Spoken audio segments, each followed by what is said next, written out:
Welcome back to ప్రభా double YouTube channel. ఈ రోజు మన లాంగ్ వీడియోలో గోంగూర రోటి పచ్చడి ఎలా చేసుకోవాలో చూద్దాం రండి. గోంగూర రోటి పచ్చడి ఎలా చేసుకోవాలో చూద్దాం. గోగాకి ఇలా ఒలుచుకొని కడుక్కోవాలి, నీళ్ళల్లో బాగా ఇసుకుంటుంది. టమోటాలు తీసుకొని కడుక్కోవాలి. పచ్చిమిరపకాయలు కడుక్కొని వేసుకున్నాను. గోగాని వేసుకోవాలి.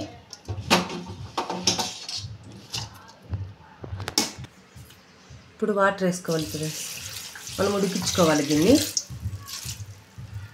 వాటర్ వేసుకొని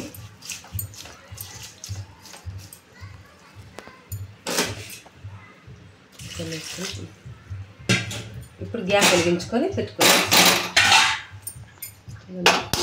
గ్యాస్ వెలిగించుకున్నాం. ఇప్పుడు ఇది పెట్టుకున్నాం. ఇది ఉడికించుకున్నాం. చూడండి, గోగాకు ఉడికిపోయింది. మనమంగా రోట్లో వేసుకొని నూరుకోవాలి. చూడండి, పచ్చిమిరపకాయలు వేసుకున్నాం. పెట్టినా కదా, అప్పుడే ఉడకబెట్టినా అని. ఇప్పుడు సాల్ట్ వేసుకున్నాం, రాళ్ళుప్పు. ఇప్పుడు దంచుకోవాలి. ఇవన్నీ ఉడకబెట్టుకున్నాం కదా మనము పక్కన. ఇప్పుడు తెల్లవేలు వేసుకున్నాం. అవి కానీ దంచుకోవాలి. గోంగూర రోటి పచ్చడి అంటే బిర్యానీకి ఇష్టం, చెప్పండి. మా ఇంట్లో అందరికీ ఇష్టం. టమోటాలు ఉడకబెట్టినవి అవి కానీ దంచుకోవాలి సన్నగా. రోట్లో దంచుకుంటే అండి బాగుండేది రోటి పచ్చడి. గోంగూర రోటి పచ్చడి మిక్సీకి వేసుకుంటే ఏం బాగుండదు.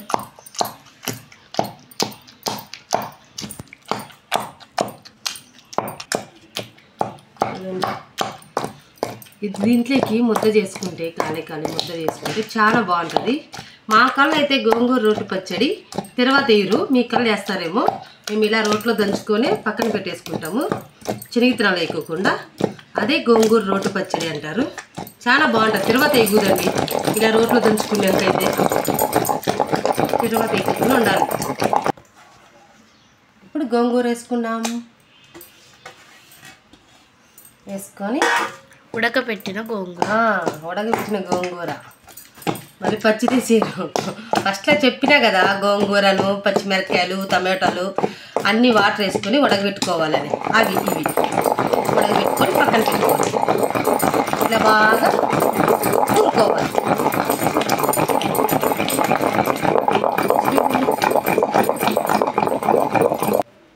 ఇప్పుడు ఎర్రగడ్డలు వేసుకోవాలి. పచ్చి ఎర్రగడ్డలే ఇలా కోసుకున్నాక ఇలా వేసుకున్నాక ఇలా ఒకసారి అనుకోవాలి. నూనె దంచకూడదు, అలా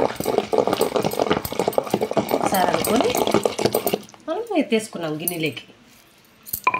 ఓకేనా, గోంగూర రోటి పచ్చడి రెడీ అయిపోయినట్లే.